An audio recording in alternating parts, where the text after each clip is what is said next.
Hi, ಈ ವಿಡಿಯೋದಲ್ಲಿ ನಾವು ಒಂದು ಸ್ಟ್ರಿಂಗ್ ಅನ್ನ ರಿವರ್ಸ್ ಹೇಗೆ ಮಾಡೋದು ಅಂತ ನೋಡೋಣ. ಅದಕ್ಕೆ ನಾವು ಫಸ್ಟ್ ಒಂದು ಇನ್ಪುಟ್ ಸ್ಟ್ರಿಂಗ್ ಅನ್ನ ತಗೊಳ್ಳೋಣ.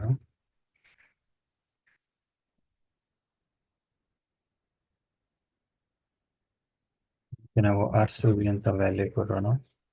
ಮತ್ತೆ ಔಟ್ಪುಟ್ ಅನ್ನು ಡಿಸ್ಪ್ಲೇ ಮಾಡೋದಕ್ಕೆ ನಮಗೆ ಇನ್ನೊಂದು ವೇರಿಯೇಬಲ್ ಬೇಕು. ಅದಕ್ಕೆ ಇನ್ನೊಂದು ವೇರಿಯೇಬಲ್ ಅನ್ನ ಕ್ರಿಯೇಟ್ ಮಾಡ್ಕೊಳ್ಳೋಣ, ಔಟ್ಪುಟ್ ಅಂತ. ಸೊ ಇದು ಬ್ಲ್ಯಾಂಕ್ ಆಗಿರುತ್ತೆ.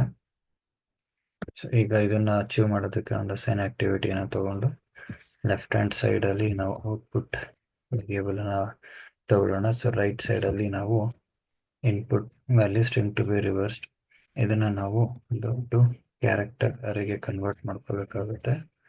ಮತ್ತೆ ಇಲ್ಲಿ ನಾವು ಇದನ್ನ ರಿವರ್ಸ್ ಆಪರೇಷನ್ ಮಾಡಿಕೊಂಡು ಮತ್ತೆ ರಿವರ್ಸ್ ಆದ್ಮೇಲೆ ಮತ್ತೆ ಇದನ್ನ ನಾವು ಟು ಅರೆಗೆ ಕನ್ವರ್ಟ್ ಮಾಡ್ಕೋಬೇಕಾಗುತ್ತೆ. ಸೊ ಈಗ ನಮ್ಮ ಹತ್ರ ಸ್ಟ್ರಿಂಗ್ದು ರಿವರ್ಸ್ ಆಗಿರೋ ವ್ಯಾಲ್ಯೂ ನಮಗೆ ಔಟ್ಪುಟ್ ಅಲ್ಲಿ ಸ್ಟೋರ್ ಆಗಿರುತ್ತೆ. ಇದನ್ನ ನಾವು ಇಲ್ಲಿ ಕ್ರಾಸ್ ಚೆಕ್ ಮಾಡೋಣ.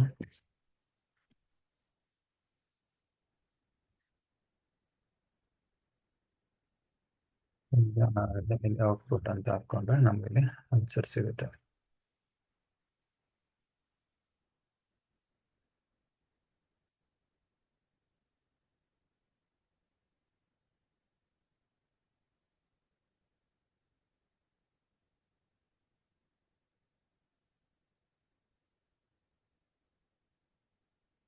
ನಮಗೆ ಔಟ್ಪುಟ್ ಇಲ್ಲಿ ಬಂದಿದೆ.